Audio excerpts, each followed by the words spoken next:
Happy Saturday, Dan here with news that doesn't suck.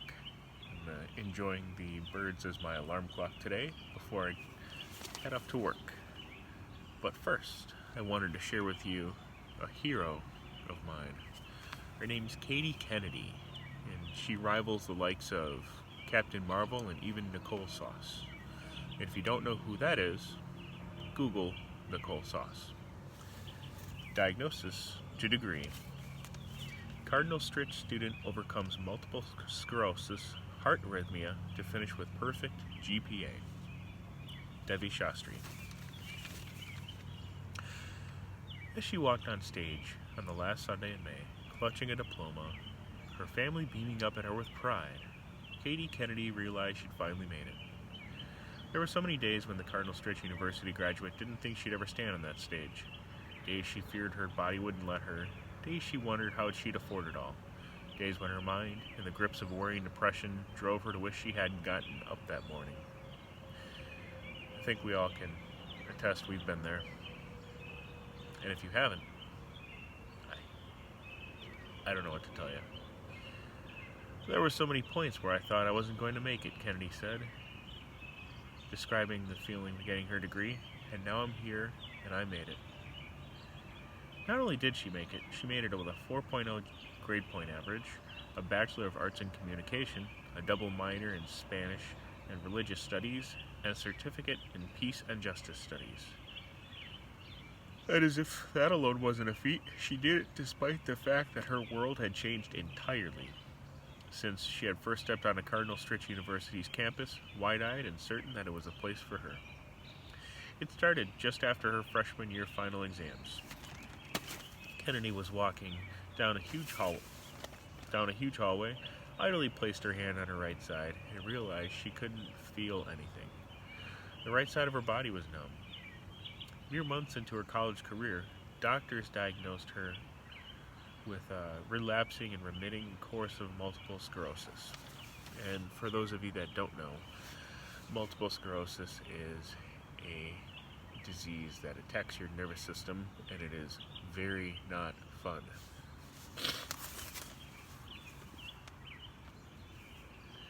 Kennedy spent the summer incapacitated with fear and depression. I'm not going to be able to walk, she thought. Well, what am I going to do? I'm not going to finish school. How is this going to affect my future? But her family gave her strength, and Kennedy spent the summer coming to terms with her diagnosis. I've always been someone who values school, but I think the diagnosis gave me such a greater appreciation for my education because, realistically, I didn't know if I could finish.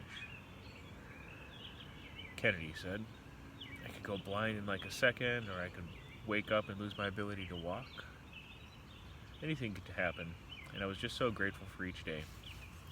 That attitude was tested multiple times. Kennedy's father left home her junior year. The divorce left her mother with 4 kids between 11 and 19 years old to take care of alone, and 1 daughter in college with a 2-year-old diagnosis of multiple sclerosis. Now, cut to the chase. Kennedy's driving back and forth to help with her 4 siblings, feed them. They're washing themselves at least, but feed them, put them to bed and everything else.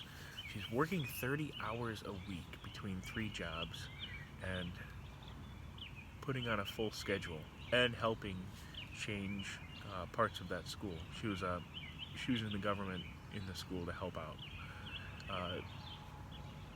Crazy part about all this is her professors loved her.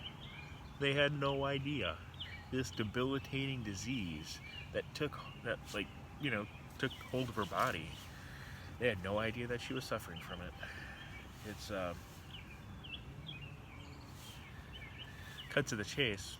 She's graduating and has a job lined up at Quad, formerly Quad Graphics, and it's going to help rotate her so that she can learn different parts of the communications business there. And she's hoping to transition to a Milwaukee nonprofit. Now, from experience, I recommend doing that part-time, your bank account will thank you and keep your full-time job. But here's a person that is just mission-driven.